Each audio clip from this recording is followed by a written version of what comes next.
Bonjour à tous et bienvenue sur le podcast Equiconnect. Je suis Charlotte Masseron, gérante, enseignante, thérapeute du centre de bien-être et d'évolution équin et humain Equiconnect. Dans ce podcast, j'ai à cœur de vous partager mes réflexions, mes remises en question et ce que je vis au quotidien avec mes 10 chevaux. Ce podcast est une invitation à se questionner, à ouvrir sa conscience et à s'éveiller à une autre approche de la relation avec nos chevaux, de l'équitation et de l'écoute de soi-même pour plus de connexion et de sens dans ce qu'on vit au quotidien. Bonjour à tous, aujourd'hui j'ai envie de vous parler de la sensibilité, voire de l'hypersensibilité de certains de nos chevaux et potentiellement aussi de la nôtre. Alors, qu'est-ce que j'appelle l'hypersensibilité ou la sensibilité ?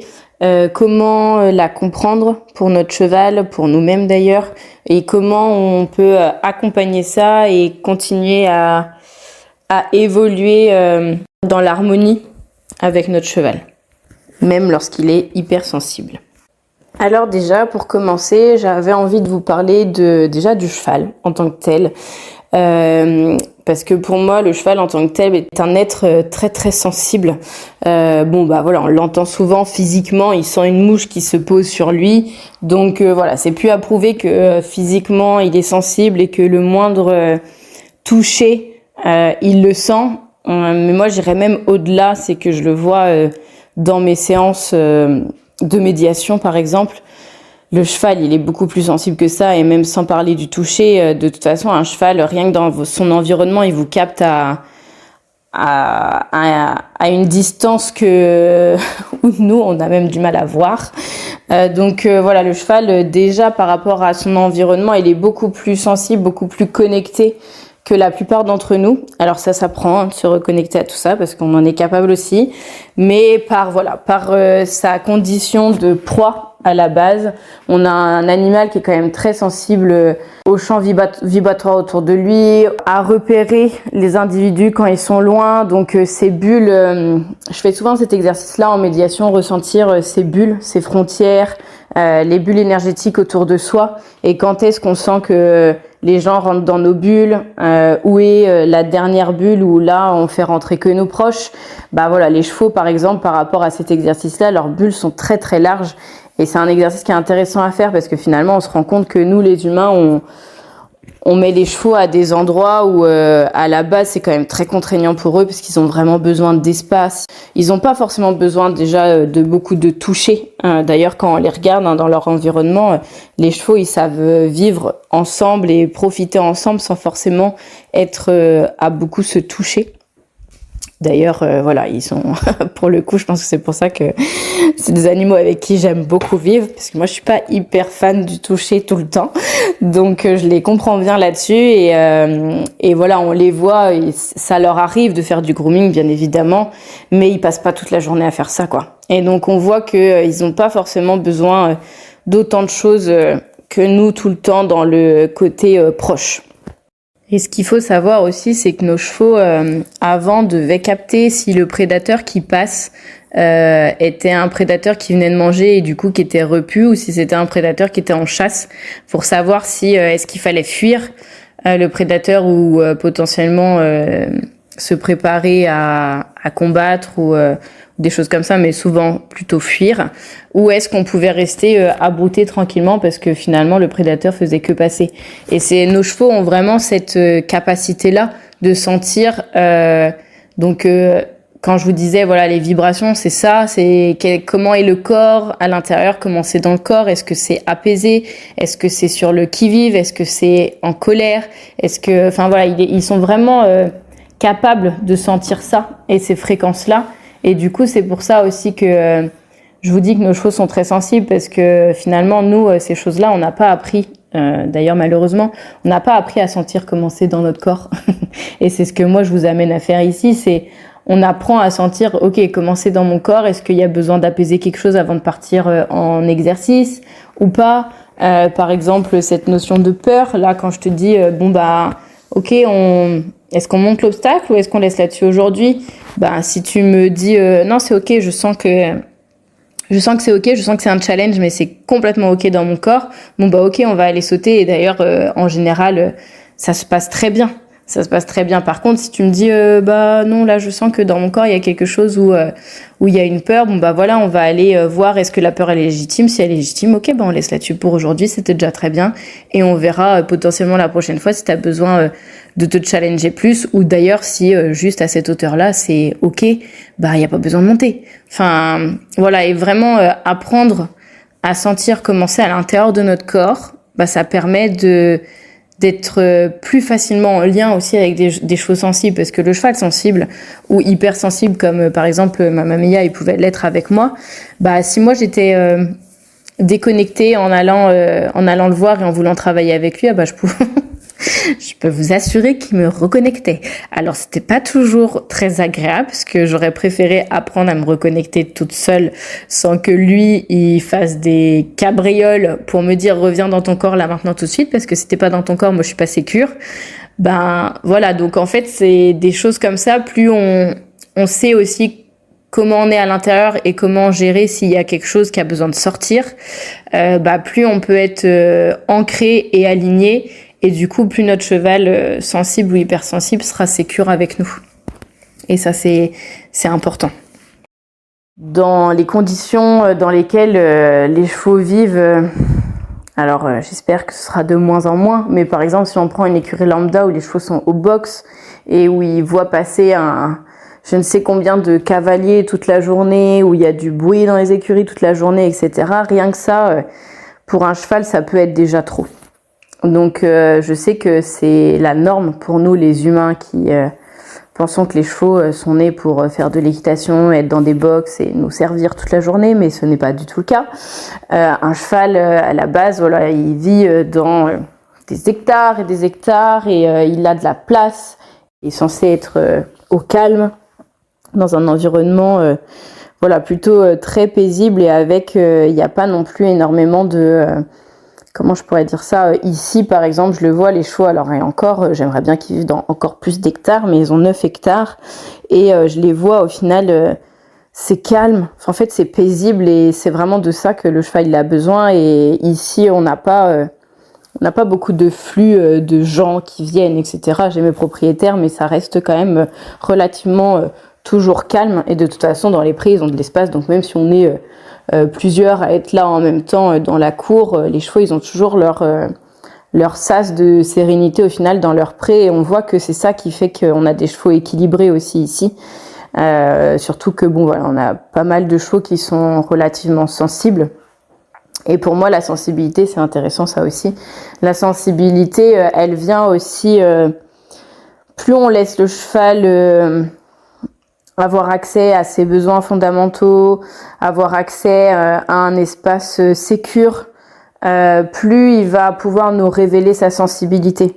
Depuis que mes chevaux vivent en troupeau, que j'ai créé et qui connectent, donc où ils vivent vraiment au plus proche de leurs besoins fondamentaux, mes chevaux, j'ai appris à les connaître beaucoup plus en profondeur que lorsqu'on était dans des écuries où il y avait toujours un truc qui allait pas.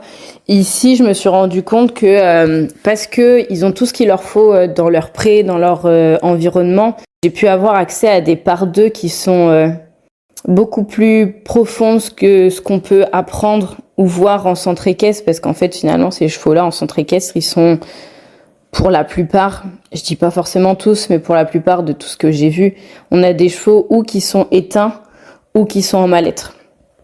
Donc pour faire le parallèle par exemple avec l'humain, c'est comme finalement quelqu'un de sensible. Imaginez quelqu'un qui est sensible ou appelé hypersensible, il vit à un endroit où il est surstimulé, où il y a toujours du passage, où il y a toujours du bruit, il y a toujours du monde, on lui demande toujours de faire des choses.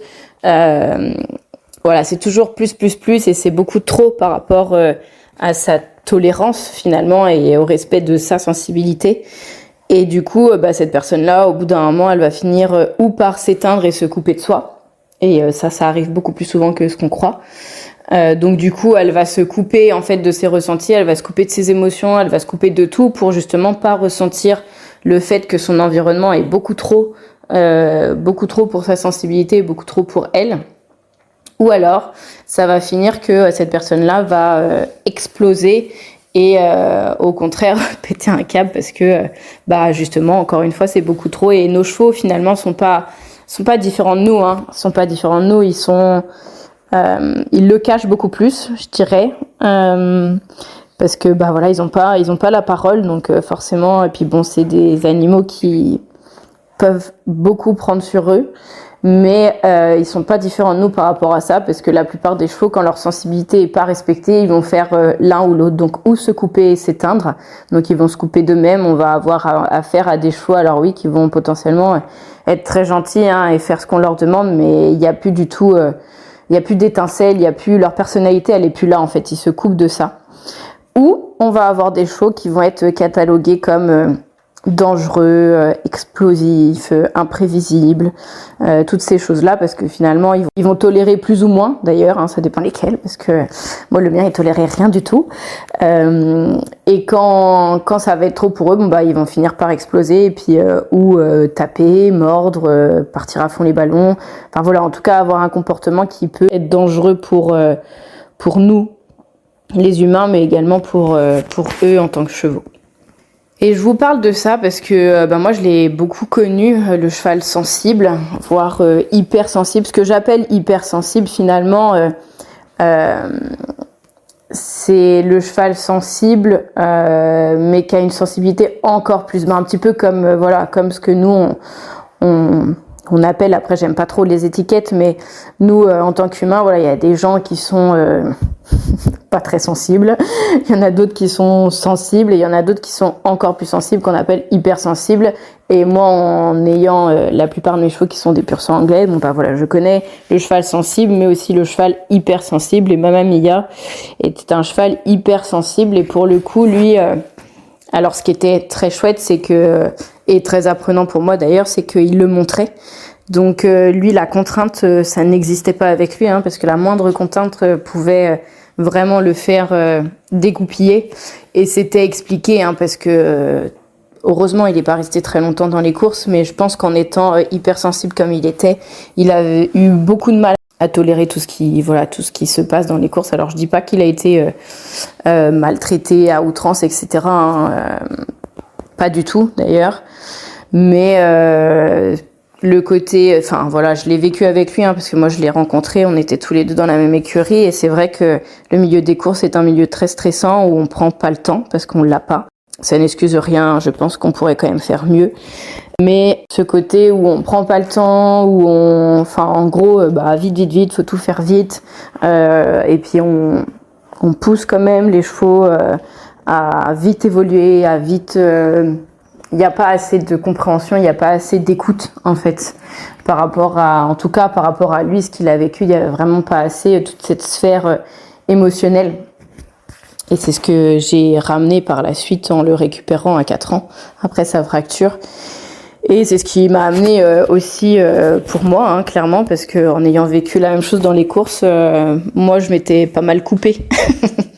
Moi je m'étais un peu coupée de tous mes ressentis, de toutes mes émotions, surtout que pendant mes 2 ans dans les courses, j'ai aussi vécu le décès de mon père en même temps. Donc je pense que ça a fait beaucoup trop pour moi, et donc moi, au lieu d'exploser et de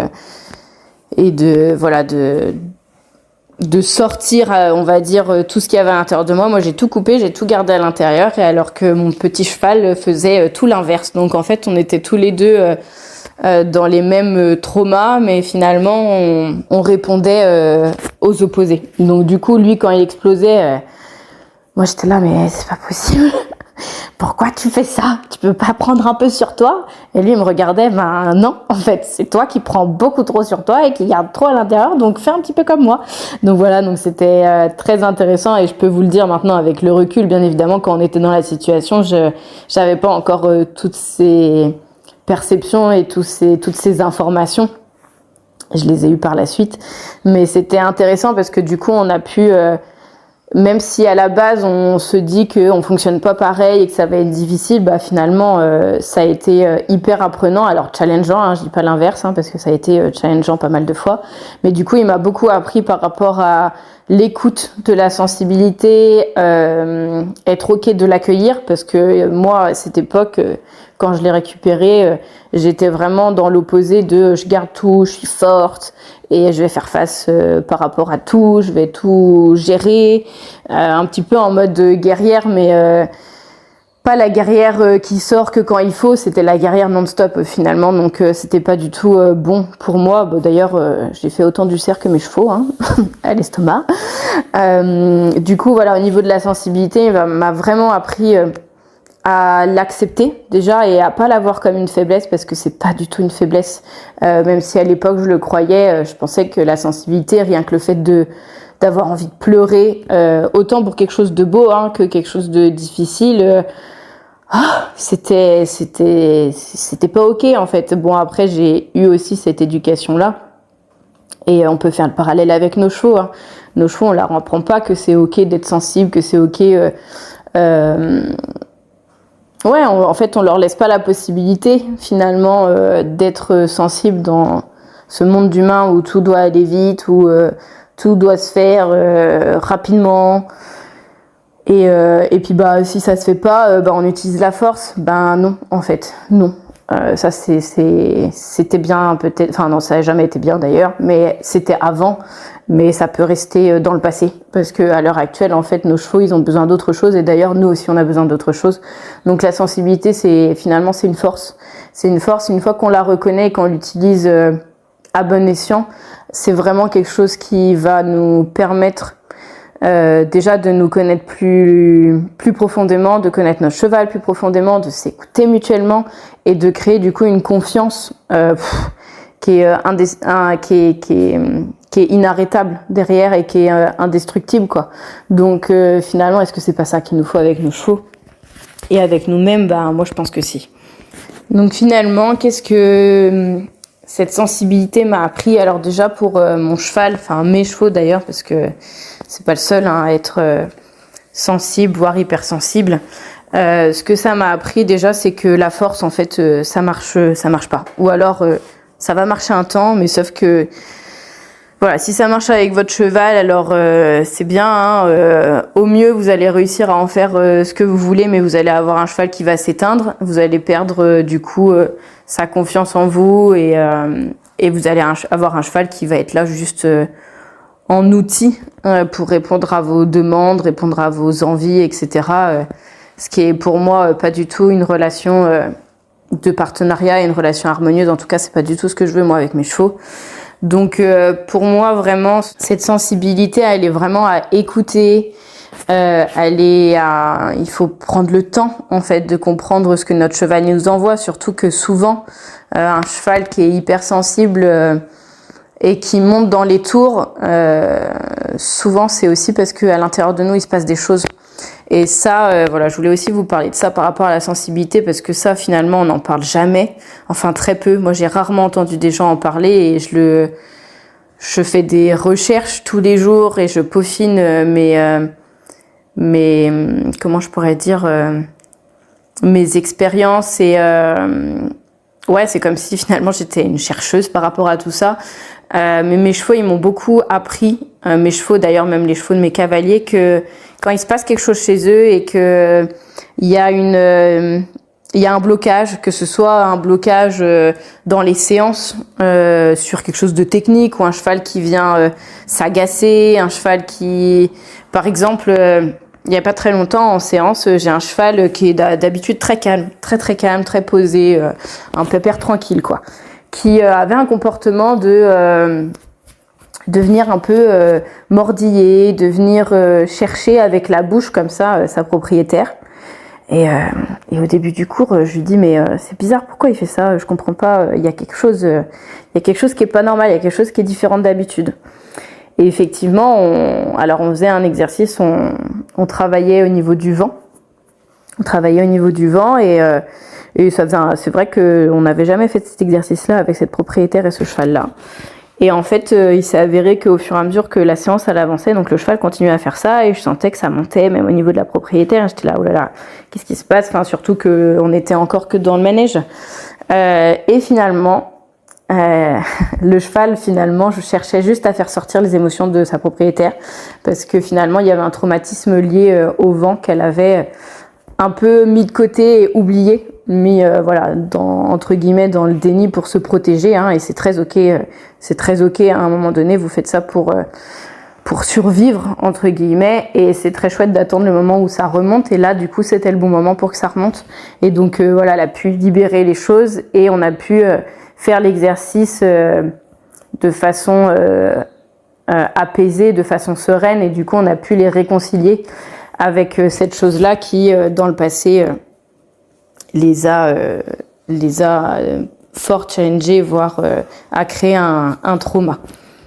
Et donc du coup j'ai des exemples comme ça par centaines, par milliers, j'en sais rien, entre mes chevaux et les chevaux de mes clients. Il y a très souvent des choses comme ça pendant les séances ou même dans le quotidien.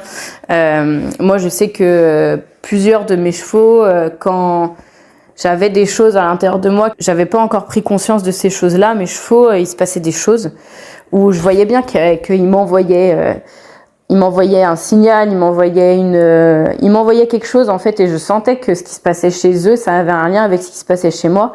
Et à chaque fois quand je me pose et que je cherche et que j'investigue de ce côté-là, à chaque fois quand moi je comprends ce qui se passe à l'intérieur de moi et que je libère ce qui est pas bon et ce qui reste à l'intérieur de moi, que ce soit une émotion, que ce soit un événement, que ce soit besoin de prendre conscience de quelque chose, peu importe, en fait c'est très large après, hein.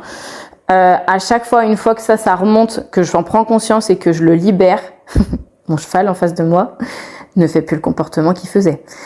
J'ai vraiment eu des chevaux, quel exemple je pourrais vous donner en séance par exemple, j'ai un cheval qui, je lui ai pas du tout appris le coucher, hein, qui s'est couché au pied d'une de mes clientes et qui s'est mis vraiment allongé de tout son long parce qu'on était sur une problématique de confiance en l'autre. Donc il lui a montré, regarde, moi je te fais confiance, pourquoi toi tu peux pas me faire confiance? J'ai des chevaux qui se sont mis à mâchouiller, à ouvrir la bouche vraiment très très fort, pas juste un bâillement, là c'était vraiment exagéré plus pour des gens qui finalement serraient les dents et étaient très très crispés au niveau des mâchoires, et c'est pas appris, jamais je leur ai appris ça, ils le font tout seuls. Donc on voit bien que nos chevaux, ils ont une sensibilité qui est vraiment beaucoup plus que ce qu'on nous apprend, et finalement c'est ça que je veux aussi transmettre, et je veux vraiment éveiller les consciences là-dessus, c'est que nos chevaux, ils ressentent vraiment beaucoup plus de choses que ce qu'on pense. J'ai vu des chevaux se mettre à boiter parce que leur propriétaire, il y avait des choses dans leur vie qui allaient pas, ils arrivaient plus à avancer, donc le cheval se met à boiter. Il y a vraiment des choses comme ça, et bon, j'ai pas tous les exemples là en tête, mais j'en aurais tellement à vous poser, et je pense que d'ailleurs c'est ce que je ferai au fur et à mesure des podcasts. Mais vraiment cette sensibilité ou cette hypersensibilité, c'est vraiment un cadeau, surtout pour nous, parce que finalement nos chevaux, quand on les laisse avoir accès à ça, qu'on écoute cette sensibilité et qu'on l'accueille, en fait ils peuvent même s'en servir pour que ce soit un bénéfice pour nous, et que ça nous aide à nous-mêmes aller mieux, à nous-mêmes à nous connaître un peu plus, et à nous-mêmes accepter notre propre sensibilité. Je dirais que le seul challenge là-dedans, c'est que pour moi en tout cas, une fois qu'on accueille cette sensibilité et qu'on avance avec, alors elle est très chouette et elle nous apporte énormément de choses, et jamais je ferai machine arrière. Par contre, pour moi, ça nécessite de vraiment s'écouter au quotidien, et de vraiment la prendre en compte, et pas que quand ça nous arrange. Parce que ça c'est pareil, c'est pas très congruent ni cohérent, c'est elle est là, donc c'est la prendre en compte dans toutes les situations. Et par exemple qu'est-ce que je pourrais donner? Alors par exemple, moi personnellement en tant qu'humain, je sais que je vais pas pouvoir passer une semaine entière à Paris, bondée de monde, à faire des musées, à faire des concerts, à faire tout ça autant de temps. C'est pas possible par rapport à ma sensibilité, potentiellement, où je vais devenir agressive, où je vais me déconnecter, je vais finir par tomber malade ou avoir la tête qui tourne. Enfin voilà, mais c'est intéressant de le savoir parce que du coup, après, vous savez où vous ressourcer, où aller, mais combien de temps. Par exemple, voilà, Paris, ça nous arrive d'y aller pour des concerts parce qu'on aime beaucoup la musique. Bon on sait qu'on y va pour le concert. Potentiellement, on y va 2 jours, mais pas plus. Enfin, c'est pareil, les salons, voilà, tous ces endroits-là qui sont bondés et que j'aime quand même pour certaines causes, par exemple. Enfin voilà, je sais que j'aime beaucoup aller. J'aime beaucoup. J'ai besoin des fois d'aller à Équitalion pour voir ce qui se fait de nouveau, pour potentiellement acheter du matériel à mes chevaux que je trouve pas forcément dans ma région. Et c'est très ok. Bon, par contre, je ferme les yeux quand je vais vers les carrières de sport. Et ça, je le sais que ça fait partie de moi maintenant aussi et c'est accepté. Mais du coup, je sais que c'est pas des endroits où je vais pouvoir rester toute la semaine. Enfin, c'est impossible. 2 jours, voire maximum 3, c'est largement suffisant et c'est ok de y aller ce temps-là, mais pas plus. Et donc en fait finalement voilà, être sensible ou hypersensible, c'est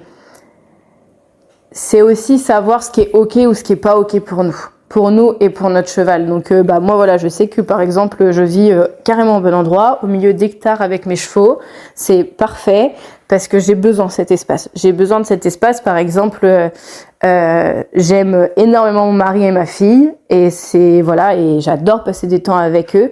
Par contre, je sais que quand on a 2 semaines de vacances non-stop ensemble, j'ai besoin de moments où je me ressource aussi seule. Parce que finalement, je suis comme ça et j'ai besoin de moments de pause où il n'y a pas trop d'énergie autour de moi, il n'y a pas trop de stimuli autour de moi et je suis vraiment moi avec moi-même et potentiellement la nature. Et il n'y a pas parce que finalement quand on est sensible ou hypersensible, on ressent aussi beaucoup fort ce que les autres sentent. Enfin voilà, ça fait beaucoup d'énergie et le moindre petit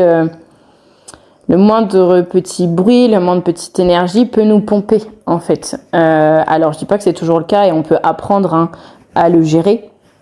Mais je sais que voilà, mon mari par exemple adore la musique un peu techno, etc. Et c'est ok à certains moments et à d'autres moments, je sais que si lui il a besoin de l'écouter, il l'écoute quelque part et moi potentiellement, si j'ai besoin de silence, je vais ailleurs pour me mettre dans le silence. Et c'est intéressant de le savoir et de pas subir les choses et de trouver des façons de faire pour que l'autre puisse avoir accès à ses besoins et que nous-mêmes on ait accès à nos besoins. Et avec nos chevaux, c'est exactement la même chose. Ma mamilla, par exemple, je sais que quand j'allais en concours, quand on faisait des démos, je sais qu'avec sa sensibilité, ça allait être 2 jours, voire 3 quand on sortait en complet, qui allait être très très stimulant pour lui. Je sais qu'il allait être haut en énergie parce que autant de bruit, autant de monde, autant de tout ça autour de lui et voilà, ça faisait monter son énergie. Donc je savais qu'il fallait gérer aussi ça quand j'étais avec lui sur son dos. Donc moi j'étais attentive. Et je savais que derrière, il lui fallait un temps de pause pour récupérer et puis comment je pourrais dire, c'est comme si son vase de tolérance était rempli au taquet et que là, il fallait que je lui laisse le temps pour le revider. Voilà, en fait, c'est juste à savoir et finalement à adapter dans le quotidien. C'est ça, plus on se connaît et plus on sait encore une fois ce qui est ok pour nous, ce qui est pas ok pour nous et ce qui est ok pour notre cheval, ce qui est pas ok pour lui. Et puis après on apprend. C'est avec Mama, je savais que par exemple le toucher c'était assez délicat. Il aimait pas trop qu'on le touche. Voilà, c'était pas mon cheval pour rien.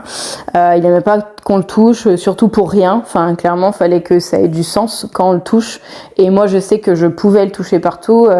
Bien évidemment, je le faisais pas tout le temps parce que je sais que c'était pas quelque chose qu'il aimait plus que ça. Quand ça le gratouillait, je prenais l'opportunité, par exemple au moment de la mue, je prenais l'opportunité et là je le gratouillais de partout, j'en profitais pour mettre du confort sur quelque chose qu'il aimait pas plus que ça. Par contre, en sachant qu'il aimait pas ça, j'allais pas m'amuser tous les jours à venir le toucher alors que ça le saoulait. Non, on faisait d'autres choses qu'il aimait. Parce que pour moi, justement, il y a vraiment un respect à avoir avec les gens ou les chevaux qui sont sensibles ou hypersensibles, c'est respecter leurs limites, pas les dépasser. Par exemple, ma mamie par rapport au toucher, c'était pas quelque chose qu'il appréciait. Donc je savais que quand, par exemple, je faisais voir un ostéo, c'était un peu délicat. Il fallait prendre son temps, il fallait lui montrer que on respectait quand même ses limites, que la personne, elle allait pas être brute, parce que c'était impossible, hein, clairement.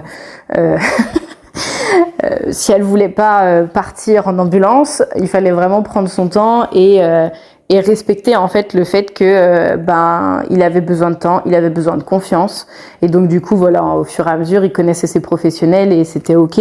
Bien évidemment, hein, il y a tout un travail en amont à avoir, mais entre guillemets les inconvénients, c'est que c'est pas on fait tout rapidement et finalement on a un cheval qui est, en tout cas si on veut pas éteindre ou avoir un cheval dangereux en face de soi, quand on a un cheval sensible, pour moi vraiment le mot le plus important c'est l'écoute, c'est écouter que il a besoin de comprendre ce qu'on fait, il a besoin de temps, il a besoin d'avoir confiance en les gens qu'on fait intervenir sur lui ou même en nous-mêmes d'ailleurs. Et par contre, vraiment l'avantage et entre guillemets le bénéfice d'avoir un cheval sensible, c'est que dans le travail ou même dans le quotidien, on a accès à une relation qui est très profonde et à un lien qui est très fort finalement. Moi, quand les moments que je me rappelle où je touchais vraiment ça et où c'était magique, c'est quand je le travaillais. Peu importe l'outil en cordelette, en side pull, et que je pensais juste un exercice. Donc par exemple je pensais galop et mon cheval était au galop en dessous de moi, j'avais absolument rien changé dans mon corps, en tout cas rien de visible. Je me rappelle un stage qu'on a fait comme ça où il y avait des gens en auditeur et il y a une personne qui est venue me voir après qui me dit mais c'est quoi tes codes, parce que en fait là, je t'ai vu évoluer pendant 1 heure aux 3 allures à faire les exercices, etc. Mais je te voyais pas bouger. Et en fait, non, une fois bien évidemment pas tout de suite, hein, mais une fois qu'on a travaillé, qu'on s'est compris, qu'on avait cette connexion, à la fin, en fait, je pense et en dessous de moi, il fait quoi. Et ça, c'est magique et c'est vraiment ça que je veux que mes cavaliers et mes propriétaires ici sentent et touchent du doigt, et d'ailleurs certains sont déjà en train de toucher ça, et ça c'est magique en fait. Et ça on peut l'avoir que si on respecte son cheval, que si on respecte sa sensibilité, que s'il y a vraiment une écoute mutuelle. Parce que s'il n'y a pas d'écoute mutuelle, pourquoi votre cheval il se connectera à vous autant que ça en fait? Non, si vous connectez pas à lui il a pas envie de se connecter à vous non plus. Donc et c'est vraiment dommage de pas avoir accès à ça, parce que quand on a accès à ça, mais c'est vraiment magique. J'ai même pas les mots pour décrire ce qui se passe, mais on sent cette fusion, et finalement on se rend compte que on peut même évoluer avec nos chevaux et faire des choses sportives et de performance avec nos chevaux, mais que par la télépathie en fait. Et finalement, est-ce que c'est pas ça être un vrai cavalier? Pour moi si. Donc pour finir, ce que j'ai envie de vous dire, c'est que la sensibilité ou l'hypersensibilité, alors oui, c'est un challenge, c'est une grande écoute, faut prendre le temps. Faut prendre le temps au début, j'ai envie de dire, parce qu'en fait, une fois que c'est là qu'on l'accueille, y a plus à prendre le temps, ça devient inné.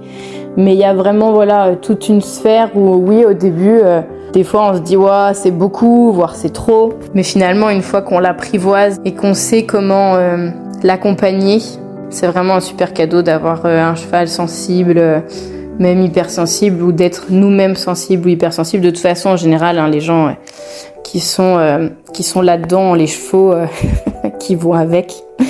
Et je vous assure que quand on sait le comprendre et quand on sait l'accompagner, l'accueillir, on a des relations qui sont vraiment magiques avec nos chevaux.